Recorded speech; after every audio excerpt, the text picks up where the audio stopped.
Yung 2023 LEDAC na inagri natin nung Hulyo, na tapusin natin nung Disyembre, tinapos natin yung Setyembre. 3 months in advance. Yung mga SONA priorities na dapat tapusin pa natin bago mag-SONA, tinapos na nga natin nung Disyembre. Over 6 months in advance. Hinintay naman natin yung mga kaibigan natin sa Senado kung kailan nila tatapusin. Pero, kumbaga, wala kaming back subjects, naghihintay lang kami. Kaya sana, yung mga kaibigan natin sa Senado, imbis na kung anong pinag-uusapan, keso PI, keso RBC, tapusin na lang yung trabaho nila. Di ba? Yung LEDAC, yung SONA priority, tapusin na lang nila. Tutukan na lang yung trabaho nila. Ating inano tayo porque tapos na yung trabaho natin eh. Kadugay. Narinig niyo po yun, ano? Medyo nababagalan po ito si Speaker Martin Romualdez sa mga trabaho or sa mga pinagagawa or na dapat yung tinatrabaho dapat ng senador, mga senador, hindi pa po ginagawa, no? Kung ano-ano daw po yung mga kanilang pinupukusan ngayon. Kaya nga sabi ni Martin Romualdez, magtrabaho naman kayo. Ibig pong sabihin ng kadugay, ang tagal naman. 'Di ba? Tama nga naman. Ang trabaho po ng mga kongresista tapos na. 'Di ba? Mabilis pa po sila sa kidlat. Tapos na po. Eh, yung mga senador, kumusta? Sabi ko nga po sa inyo, talagang ang baba po ng tingin ko ngayon sa mga iilan senador dyan. Siyempre, madadama yung Senado. 'Di ba? Sabi ko nga, mas magaling pa magtrabaho tong mga mga kongresista natin eh. Kumpara dyan sa Senado. Hindi ko naman po nilalahat pero syempre kasi, madadama yan eh. Pag sinabing Senado, dama yung mga senador dyan. 'Di ba? So, ang babagal po nilang gumalaw. Sa totoo lang. 'Di ba? Yung mga Pilipino nag-aantay na po ng resulta. 'Di ba? So anyway, ito po yung bibigyan natin ng reaksyon ngayon. Pinagtawanan ni Speaker Martin Romualdez etong mga senador. 'Di ba? Tapos ang nakalagay nga dito, grabe pinagtawanan nila mga senador. Oh. 'Di ba? Paano utusan ang mga senador? Yun, katulad ng ginawa ni Speaker Martin Romualdez. Inutusan. Ang bagal daw kasing gumalaw. Itong mga senador po natin. Yung iba siguro nagpapakute lang. Diba? So, anyway mga pre, bago po natin ito ituloy-tuloy yung ating reaksyon, meron po tayong Facebook page dito. Ayan, Ballpoint Man 2.0. And syempre, may TikTok din po tayo, Ballpoint Man 2.0. Huwag niyo pong kalimutan yan. Okay? Syempre, sa hindi pa po nakasubscribe sa ating YouTube channel, huwag kalimutang mag-like, share, and subscribe para naman po maging updated kayo sa lahat ng mga uploads natin. Okay, and syempre, sa mga nagsishare ng video natin, mga bago nating subscriber, maraming salamat po sa pagsuporta sa ating channel. Labanan po natin yung mga ka-fake newsan na nagkakalat ngayon. Okay, magsama-sama po tayo, magkaisa para sa ating bansa. Okay? Bistuhin natin, bookingin natin yung mga taong sinungaling. 'Di ba? So, eto na, may halong pang-aasar po dito si Speaker Martin Romualdez. May halong pang-aasar sa mga senador natin. Magtrabaho naman daw kayo. Tapos na kasi yung trabaho nila eh. Kayo naman. 'Di ba? Focus kayo sa trabaho nyo. So, eto na mga pre, At atin pong pakinggan yung sasabihin ni Speaker. Yung 2023 LEDAC na inagri natin nung Hulyo, na tapusin natin nung Disyembre, tinapos natin yung Setyembre. 3 months in advance. Yung mga SONA priorities na dapat tapusin pa natin bago mag-SONA, tinapos na natin nung Disyembre.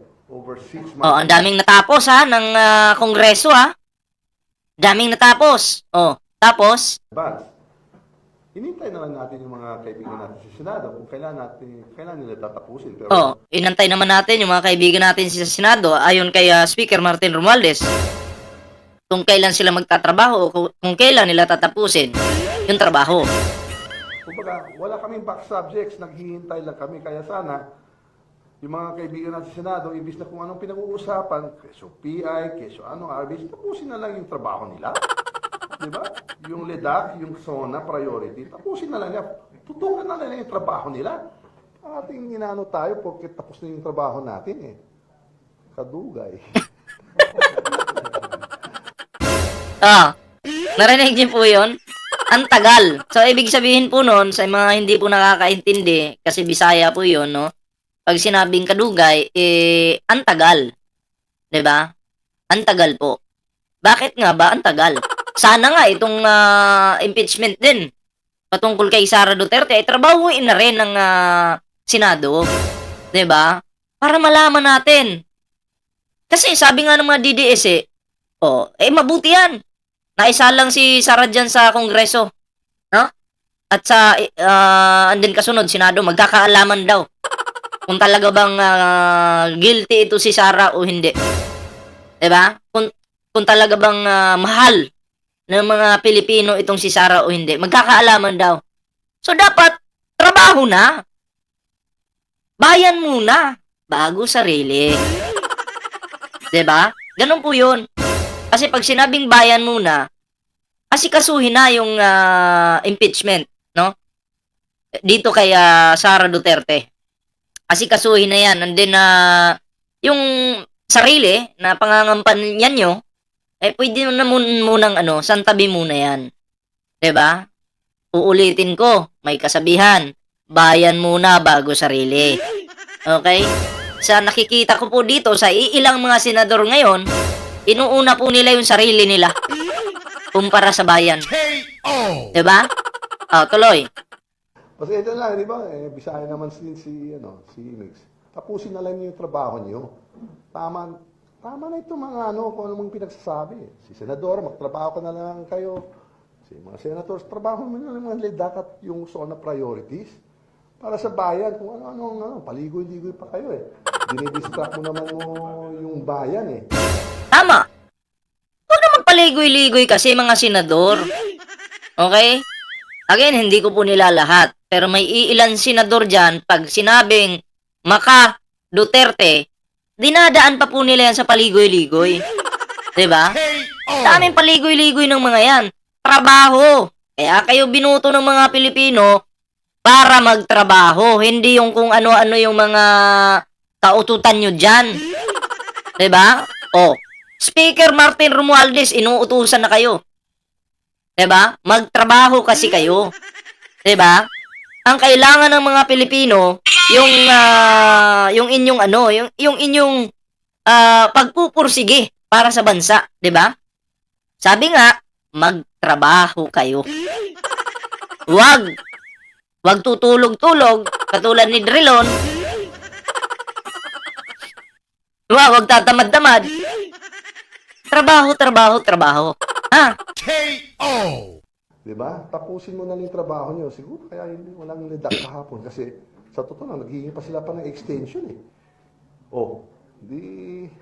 Kwentuhan nyo nga kami, ano ba nangyari kahapon? Hindi ka namin nakita kasi siguro nakikiusap sila. Basta tapos na yung trabaho ng House of Representatives. I've reported it. Ay, bilib ako sa ating mga kongresista, napakasipag po talaga.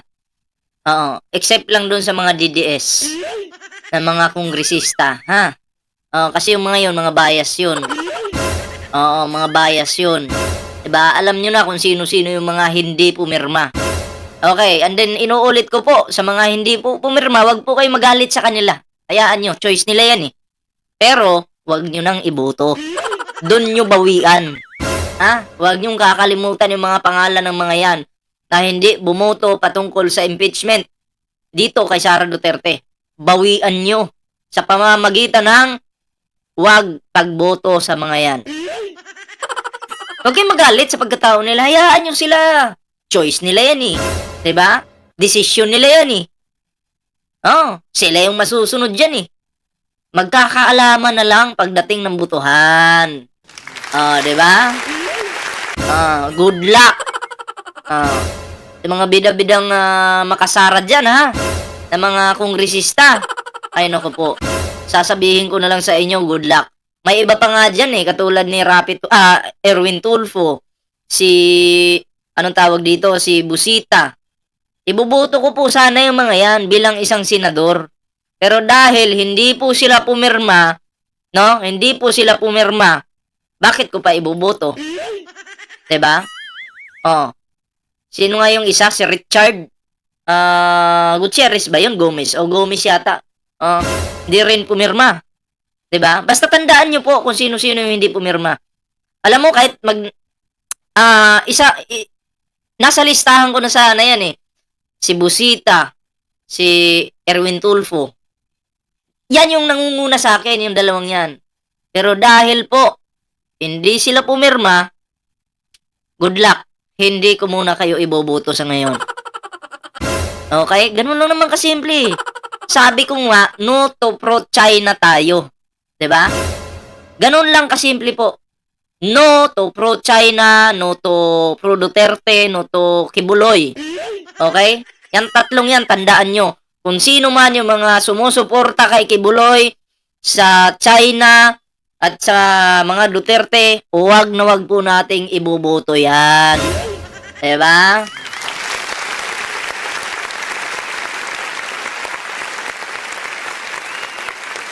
Tuloy-tuloy natin. Since September, advance tayo.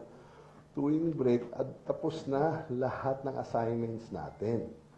Yung senador, hindi pa tapos. Tapusin yung trabaho nyo. Naghihintay na ang mga Pilipino. Huwag mo na may didistract dito sa PI. Wala kayong pakialam sa PI. Yung PI, trabaho na yan ng taong bayan. Yung mga congressman at yung mga senador, trabahuin natin yung legislation. Okay? PI hindi yan legislation. Trabaho yan ng taong bayan. That's the power of the people. So let's focus on our work. Get down to work. Buckle down. There's just 24 of you. Get your act together. Focus. Okay? Focus on your work. All right? And stop hitting on Congress. And maintain parliamentary courtesy. Lest 300 congressmen start picking on, well, the delays that you have caused the nation in legislation. So, ayun, ang galing ng ating speaker, ano? Talagang concerned pa sa mga senador nating tatamad-tamad. 5 po lahat, ano? Pero may iilan po dyan na tatamad-tamad talaga. Gusto nilang paikutin yung taong bayan. 'Di ba? Oo. Gusto nilang tumagal yung proseso. Trabaho na. Galaw-galaw din pag may time. Ano po yung ibig sabihin? Bakit ko ito kinontent? Para maliwanag lang po sa atin. Kinontent ko po ito para malaman po ninyo na ang Senado mabagal pong gumalaw. Kumpara dyan sa Kongreso. Yung Kongreso, mabilis pa po sa kidlat yan. 'Di ba? Pero yung Senado, kumusta? Nga.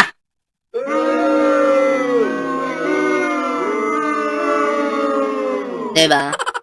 So, ayun lang naman po, no? Kung ayun nga dito sa sa binigyan natin ng reaction. Grabe, pinagtawanan nila mga senador. Paano utusan ang mga senador? Okay? Pwede ring sabihin utos yun, pwede ring sabihin pagpaparinig. Tama nga naman si Speaker Martin Romualdez.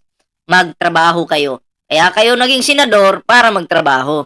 Hindi patulog-tulog. Diba? So, ayun lang po yung ating video ngayon, mga pre. Maraming salamat po sa mga natin dyan, sa mga bago po nating subscribers na sumuporta po sa ating YouTube channel. Ayan. Maraming salamat po. Share po natin yung ating video ngayon, mga pre. And then mag-like po kayo dyan, ha. And then, yun na nga, mga pre, no?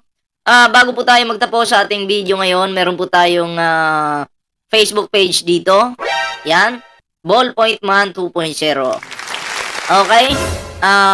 Huwag niyong kalimutang i-follow yung ating Facebook page. Yan. Okay? Meron din po tayong TikTok, mga pre. Ballpoint Man 2.0. Hindi naman po kayo malilito. Kasi kung ano po yung pangalan ko sa aking YouTube, ganun din po sa TikTok. Ganun din po sa Facebook. Pag sinearch nyo yan, Ballpoint Man 2.0, nandyan na po yan. Okay? So, ayan. Once again, sa hindi pa nakasubscribe sa ating YouTube channel, huwag kalimutang mag-like, share, and subscribe. Ayan na ha. Para updated po kayo sa mga uploads natin. And also, ring the notification bell para happy-happy po ang lahat. Pero pag DDS ka, huwag ka nang mag-subscribe. Oo. Hindi namin kailangan ng dugyot, 'di ba? Dugyot, dutae, dugyot, supporter.